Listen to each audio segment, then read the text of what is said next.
My wife's alpha lover tried to steal my wife and humiliate me. I exacted a brutal revenge.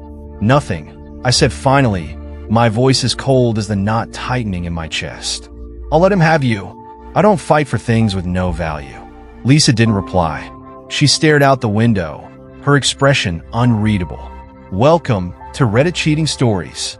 In today's episode, we dive into a shocking tale of betrayal, arrogance, and ultimate revenge. When an alpha lover tried to steal a man's wife and humiliate him, the tables were turned in the most brutal way. Stay tuned for every jaw-dropping detail.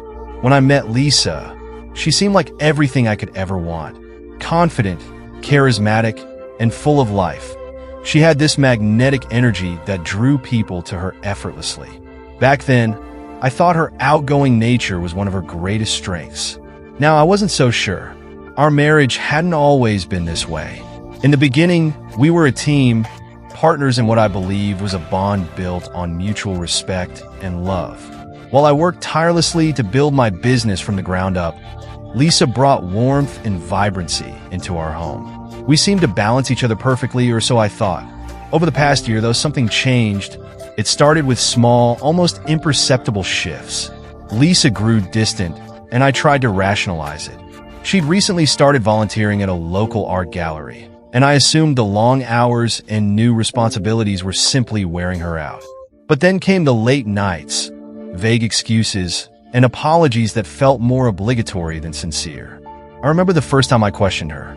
It was a Tuesday evening, and she'd come home hours later than she'd said she would. Her makeup was slightly smudged, and her hair carried the faint scent of cologne that didn't belong to me. "Where were you?" I asked, trying to keep my voice steady even though my chest felt tight. "With Alex," she said casually, tossing her purse onto the couch. "We grabbed a drink after the gallery meeting. I told you about that, didn't I?" She hadn't. I knew she hadn't. But when I pointed it out, she just rolled her eyes. "You're being paranoid, David. He's just a friend." That phrase became her go-to answer. Every time her stories didn't quite add up, every time I asked her about the late nights or her newfound absences, she'd repeat it. "He's just a friend."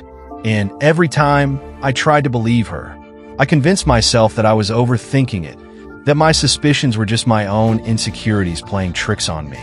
But the inconsistencies were impossible to ignore. Her phone was always face down on the table. There were sudden, unplanned meetings and events that stretched late into the night. And whenever she talked about Alex, her face would light up in a way I hadn't seen in years. She'd mention his sense of humor, his taste in music, and his love of art. One night, I finally confronted her. "Lisa, are you seeing someone else?" Her response caught me off guard. Instead of getting defensive, she laughed. "David, do you even hear yourself? Alex is just a friend. Why would you even think that?" I couldn't explain why, without sounding paranoid. It was in the way she said his name, the subtle softness in her eyes, and the faint smile on her lips. But like always, I let it go. What could I do? I had no solid proof, just a nagging feeling that I couldn't shake. And Lisa had a way of reassuring me, while making me doubt my instincts at the same time. Still, the doubts festered, especially as her behavior became harder to overlook. She started dressing differently, sleeker, more polished. Her laughter felt distant, like she was physically present but emotionally somewhere else. And our intimacy, that had withered away completely. It wasn't just about the physical connection, it was in the little things. She stopped holding my hand when we walked. She no longer asked how my day was or shared hers. Our conversations grew shallow, reduced to logistics and polite exchanges. I dreaded the nights she came home late, the faint scent of someone else's cologne clinging to her clothes. I hated the mornings when she left early without so much as a goodbye. Slowly but surely, I felt our marriage slipping through my fingers, and I was powerless to stop it. Her phone buzzed endlessly with messages from unfamiliar numbers. I hated how powerless I felt, as if I were an observer in my own marriage. One evening, I decided to confront her directly again. "Lisa, I feel like we're drifting apart. Is there something you're not telling me?" Her response was laced with condescension. "David, you're imagining things. Maybe you should focus on your work instead of overanalyzing everything I do. Focus on my work. That was her solution to everything. And maybe, in a way, she was right. My work was the one thing I could still control, the one place where I felt competent. But even that started to unravel under the weight of my suspicions and frustration. By the time Alex's name became a staple in our arguments, I stopped asking questions. What was the point? Every mention of him was met with accusations of insecurity, of being controlling, of paranoia. I considered hiring a private investigator, but dismissed the idea. It felt too extreme, too definitive. Taking that step would mean admitting I couldn't save our marriage. So instead, I buried my doubts and tried to salvage what was left of our relationship. But even as I pretended to move forward, Lisa felt further and further away. And the worst part? I wasn't sure I wanted to hold on anymore. Deep down, I already knew the truth. I just wasn't ready to face it. The night of the party felt like a turning point even before we arrived. There was a tension in the air, an almost palpable sense that something was about to break. This wasn't just any party. It was the annual gala hosted by Richard, one of my business partners. An extravagant affair, dripping with elegance and wealth, where everyone seemed desperate to prove their importance. Lisa had been unusually enthusiastic about this event. She spent days obsessing over her outfit, a sleek black dress that clung to her like a second skin, and hours at the salon perfecting every detail. Watching her prepare, I caught a glimpse of the woman I fell in love with, the one who could command a room with her mere presence. But her excitement wasn't for me. I knew that. As we arrived, Lisa was practically glowing. She stepped out of the car with an air of confidence that drew eyes immediately. I followed her inside, my gut already twisted in knots. The party was exactly what I expected. Soft jazz, expensive champagne, and people laughing too hard at each other's jokes. Lisa disappeared into the crowd almost immediately, her charm on full display. I hung back, nursing a drink and nodding politely at passing acquaintances. This was Lisa's world, not mine, and I'd learned long ago not to try to keep up. Then I saw him, Alex. He was leaning against the bar, exuding that practiced ease of someone who thrives on attention. His posture was relaxed, his smile effortless, and his gaze was locked onto Lisa. I watched her light up when she saw him, her steps quickening as she made her way over. He greeted her with an intimacy that made my stomach churn, a hand resting lightly on her back, leaning in closer than necessary. I couldn't hear their conversation, but their body language screamed familiarity. Too much familiarity. A wave of anger surged through me. I wanted to storm over, to interrupt, to make it clear who Lisa had come with. But something stopped me. Maybe it was pride. Maybe it was the fear of what I might say, or worse, what I might hear. So, I stood there, gripping my glass tightly, watching my marriage crumble before my eyes. Maybe it was fear of seeing the truth up close. Or perhaps it was the dawning realization that I was now a stranger in my own marriage. For the next hour, I stayed on the fringes, nursing my drink and pretending to be part of the crowd. But my eyes never left them. Lisa and Alex moved through the room together, talking, laughing, their heads bent close in a way that felt far too intimate. Lisa didn't so much as glance in my direction. It was as though I had ceased to exist. Watching them, it felt like I was witnessing a stranger's life, unfold before my eyes. At one point, Richard, our host, approached me. His affable smile barely concealed the concern in his eyes. "Your wife seems to be having a great time," he said, nodding toward Lisa and Alex. I forced a polite smile. "She always does."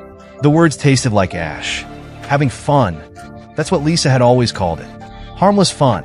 But there was nothing harmless about the way her hand lingered on Alex's arm, or the way his gaze seemed fixed solely on her. The breaking point came later that night.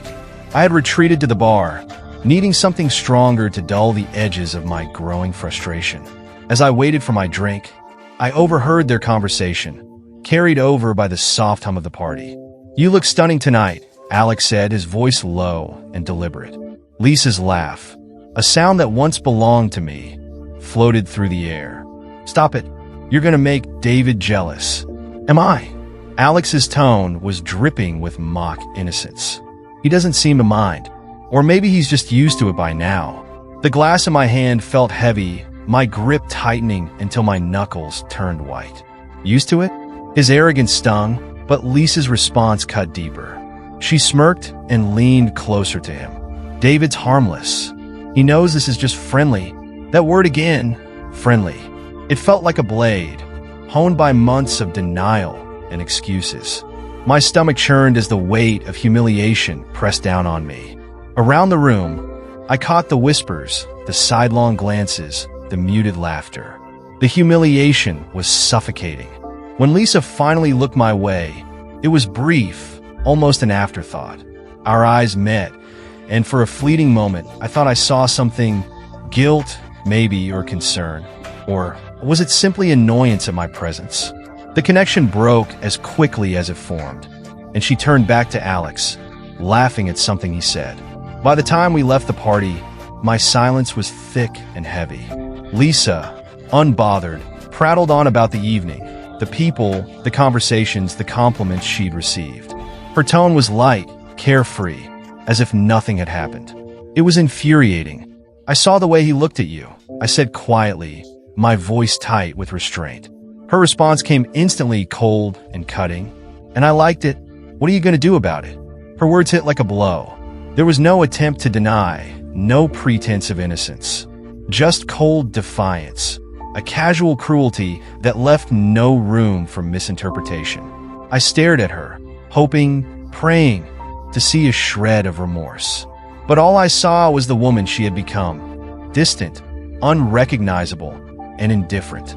Nothing, I said finally, my voice as cold as the knot tightening in my chest. I'll let him have you. I don't fight for things with no value. Lisa didn't reply.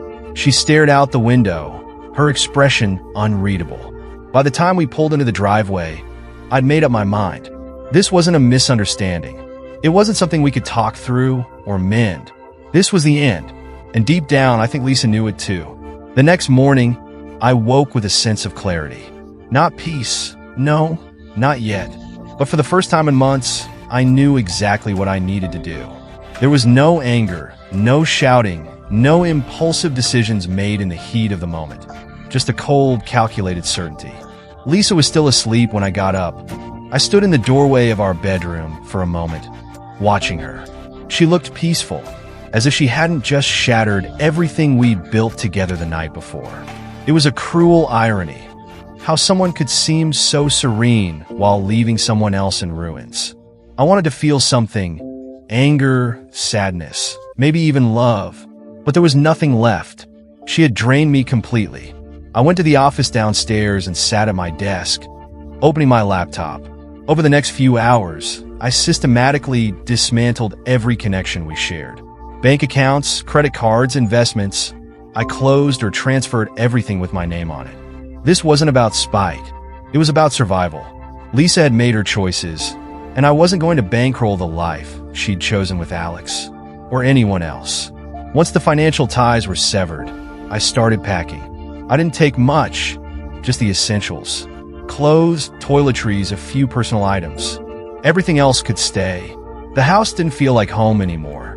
It felt hollow, like a stage set for a life that didn't exist. On the kitchen counter, I left a note.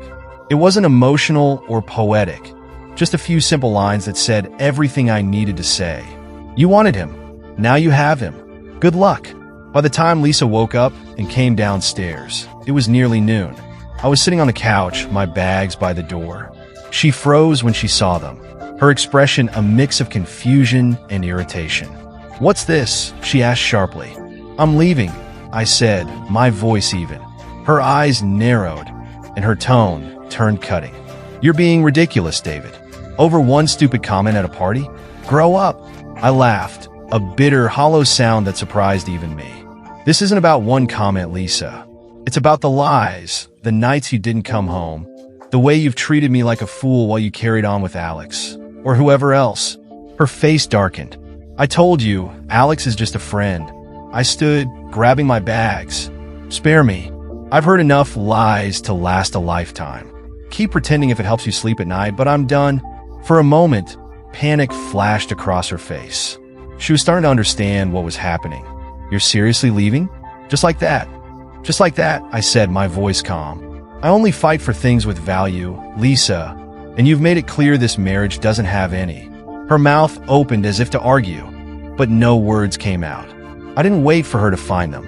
I picked up my bags and walked out the door, closing it behind me without looking back. The moment I left felt surreal.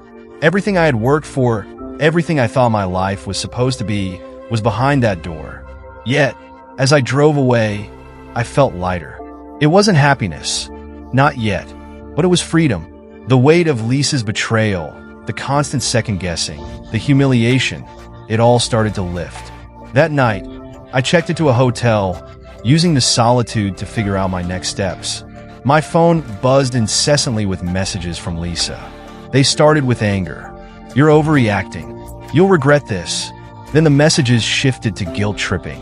"I gave up so much for you, and this is how you repay me." Finally, desperation set in. "David, please, we can fix this. I'll do better. I promise." I didn't respond. What was there to say? She wasn't sorry for what she had done. She was sorry she had been caught. Sorry that her actions had real consequences.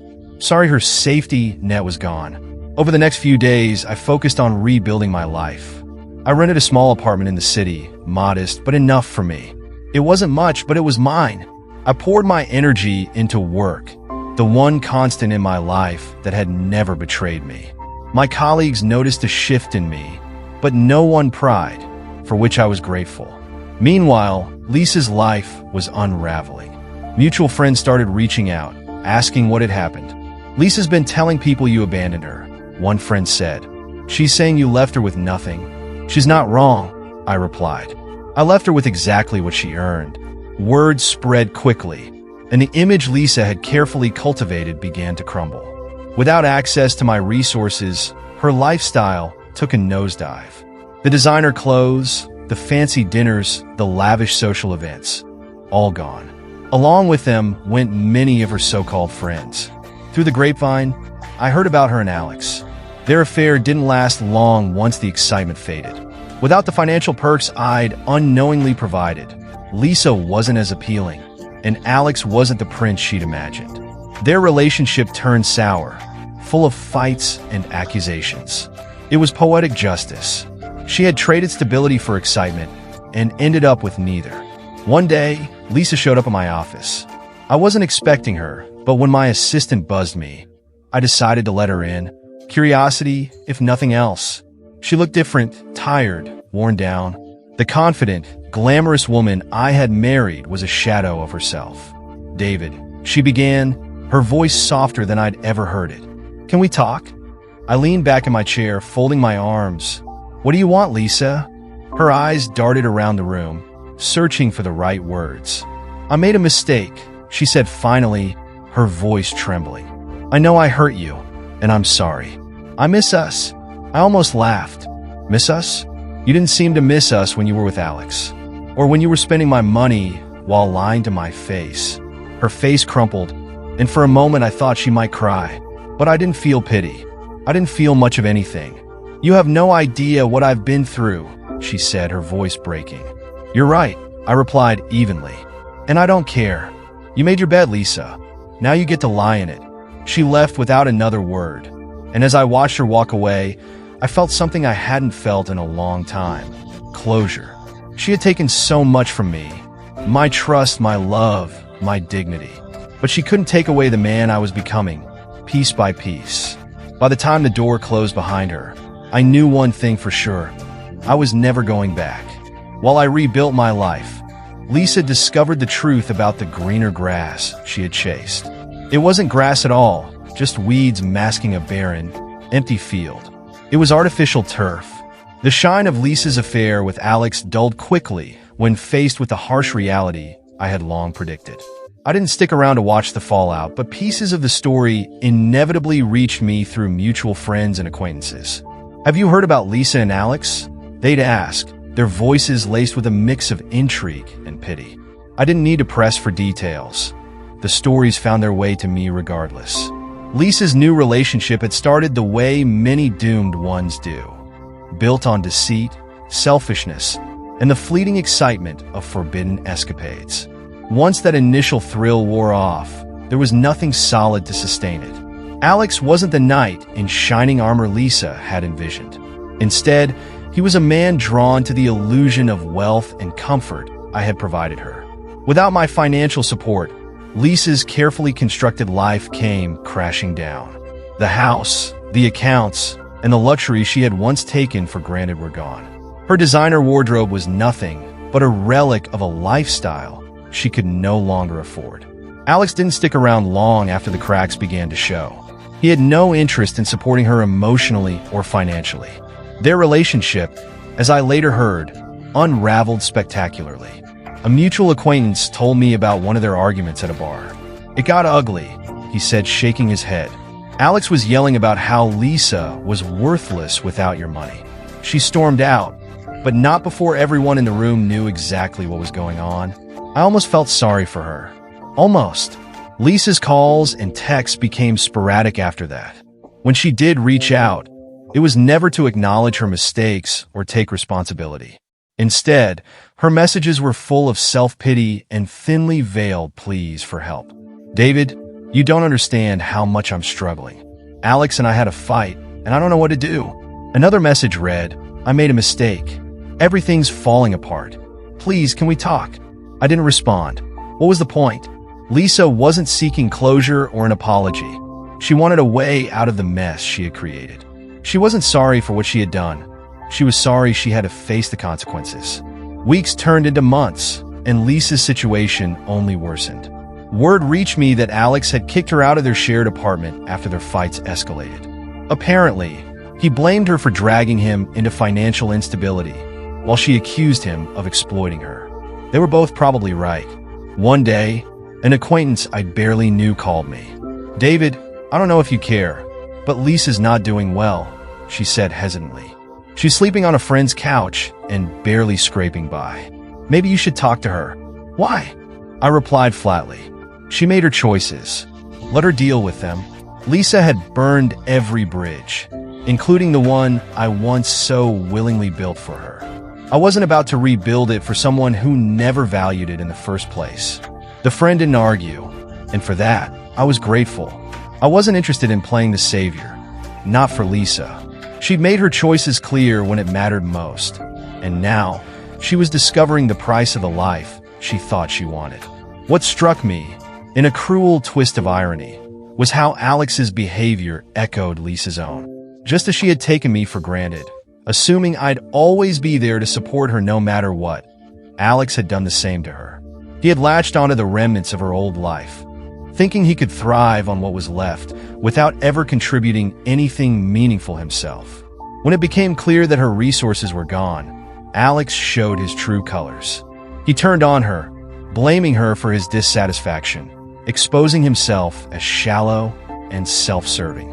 Lisa, for all her faults, wasn't naive. She must have seen the parallels. Did she think about how she had treated me when Alex berated her for not being the person he imagined? Did she recognize the irony when she realized she'd traded stability and love for a facade that crumbled under pressure? One evening, I received a message from Lisa that felt different. It wasn't her usual string of pleas or complaints. This one was thoughtful, reflective, almost like a confession she hadn't intended to send.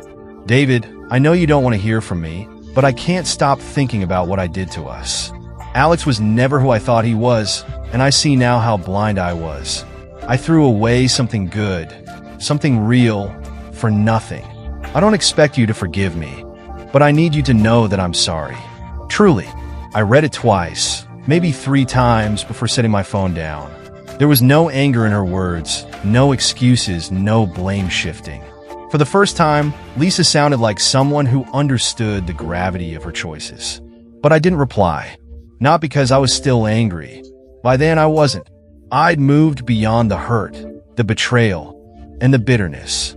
I didn't respond because her apology, no matter how sincere, couldn't change what had already happened. It couldn't undo the damage or erase the pain. And it couldn't bring me back to a place where I wanted her in my life. Lisa's affair wasn't just about infidelity. It was the symptom of a deeper issue, something broken in both of us that we'd ignored for far too long. She had chased a fantasy of excitement and freedom that could never last, while I had clung to the idea of a partner who couldn't truly value what we had. In the end, the affair didn't destroy us. It revealed us, and for that painful clarity, I was oddly grateful, because for the first time, I could see the path ahead, and it didn't include Lisa. Starting over was terrifying, but it was also freeing. Walking away from Lisa felt like stepping off a cliff without knowing where I'd land. But in that uncertainty, I found something unexpected: freedom. The first weeks in my new apartment were hard. The silence was deafening, a constant reminder of what I had left behind. The routines we once shared, Sunday coffee, late-night movies, were replaced by an empty space I didn't know how to fill. But that emptiness wasn't a void. It was a blank canvas. And for the first time in years, my life was mine to paint. I threw myself into work, not as a way to escape, but to take back control of my life. My company had always been a constant, a source of stability when everything else felt uncertain. Now, it became the cornerstone of the life I was rebuilding. I spent long hours at the office, not because I had to, but because I wanted to. It felt good to pour my energy into something that was entirely mine, free from the shadows of my past. But my focus wasn't solely on work. I started reconnecting with parts of myself I had long neglected. I began working out regularly, rediscovering a physical strength I'd let slip away during the latter years of my marriage. Each workout became a victory, a tangible reminder that I was capable of progress and resilience. I also reached out to old friends, people I had lost touch with over the years. Initially, I wasn't sure how to bridge the gap or explain what I'd been through. But as I opened up, I realized that I wasn't alone. Many of them had faced their own challenges and heartbreaks, and their understanding and support became an unexpected source of comfort. One friend, Tom, invited me to join his hiking group. I was skeptical at first. I'd never been much of an outdoorsman, but I decided to give it a shot. On my first hike, standing at the summit and looking out over a vast, untouched landscape, I felt a calm I hadn't experienced in years. The mountains, with their quiet strength and enduring presence, reminded me that life continues, no matter how broken you feel. Amidst this period of rediscovery, I started asking myself what I truly wanted, not just in a relationship, but in life. Lisa had consumed so much of my energy and identity.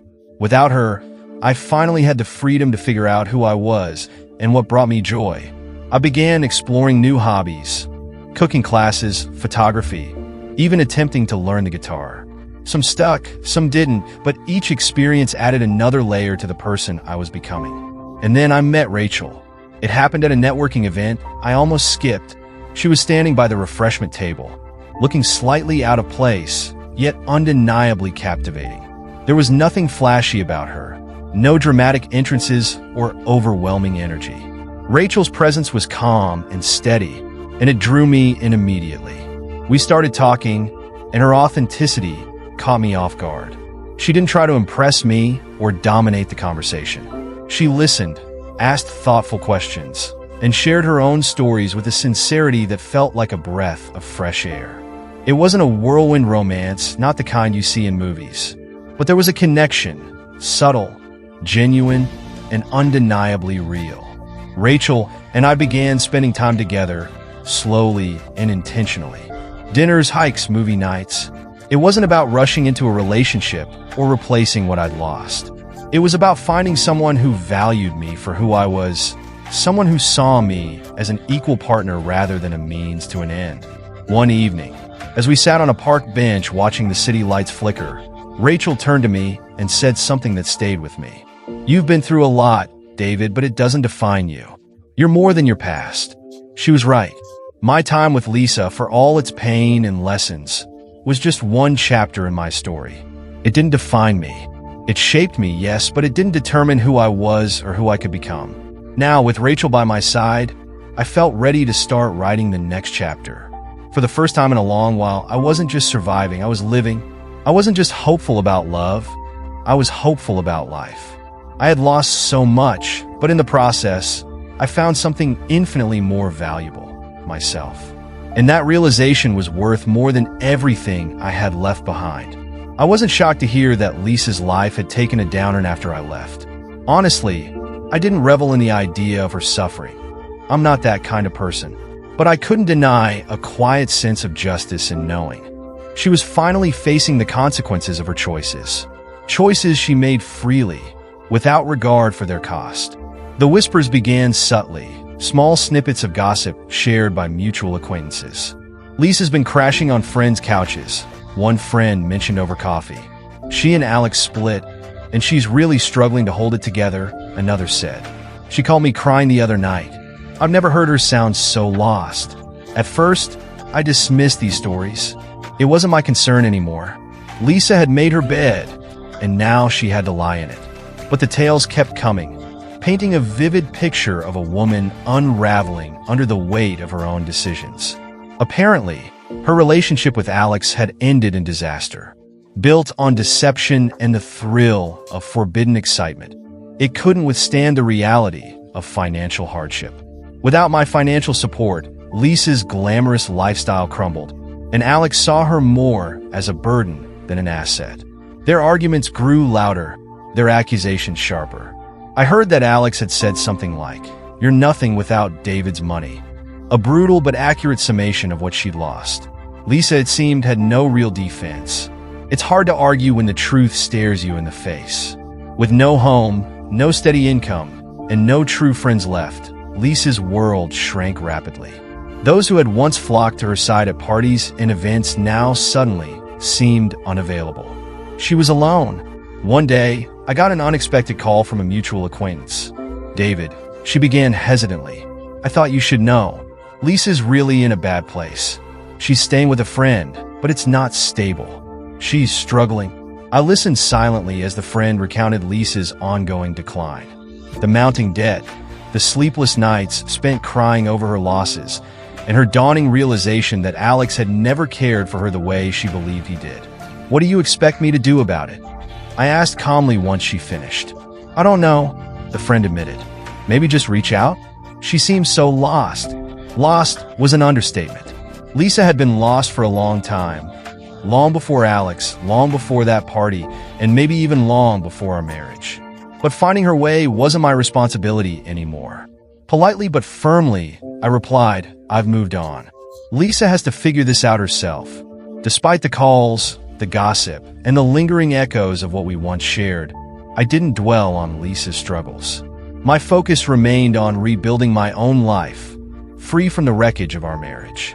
Still, as the months went by, I reflected on the lessons this experience had taught me. The first was about self-worth. For years, I'd allowed Lisa's opinions and actions to dictate how I viewed myself. I bent over backward, trying to make her happy, trying to meet her expectations, trying to prove that I was enough. But the truth was I had always been enough. I just hadn't realized it until after she was gone.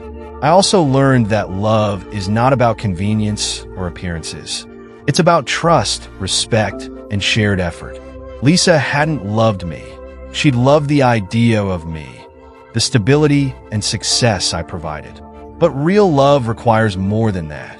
In leaving Lisa, I not only reclaimed my life, I reclaimed my identity. And as painful as the journey had been, I was grateful for where it had led me. My focus now was on the future, a future that belonged entirely to me. But she hadn't truly loved me, not in the way that mattered. And if I'm honest with myself, perhaps I hadn't truly loved her either. I had loved the version of her I wanted to believe in, the one I had convinced myself she was not the person she turned out to be. Another valuable lesson I learned was about the importance of boundaries. I had ignored my instincts for far too long, allowing Lisa's charm and carefully constructed excuses to drown out the doubts that gnawed at me. If I had set firmer boundaries earlier, spoken up more, trusted my gut, perhaps things might have turned out differently.